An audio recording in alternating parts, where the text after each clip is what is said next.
Măinești, stațiune predilectă a tinerilor care își petrec vacanța pe litoralul Mării Negre. Soare, verdeață, veselie și, bineînțeles, gazde extrem de ospitaliere.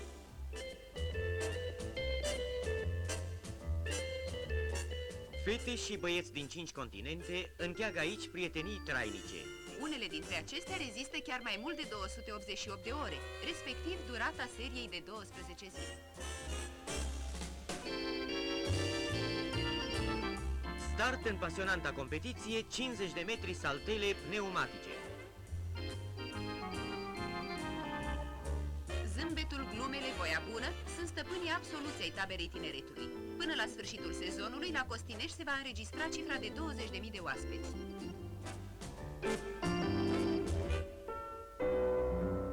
Artiști plastici din 3 județe, Prahova, Mureș, Timiș, oferă în sala Dales din capitală o spectaculoasă selecție a celor mai bune dintre lucrările lor.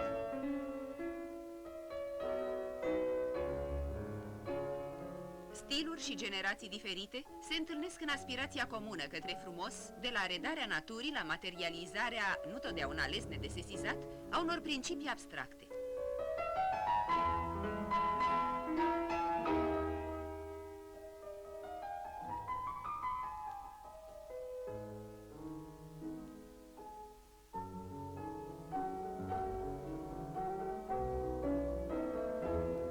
V-am înfățișat câteva secvențe din acest interesant spectacol static în aparență, pe care îl puteți contempla în voie, sub cupola sălii Dales.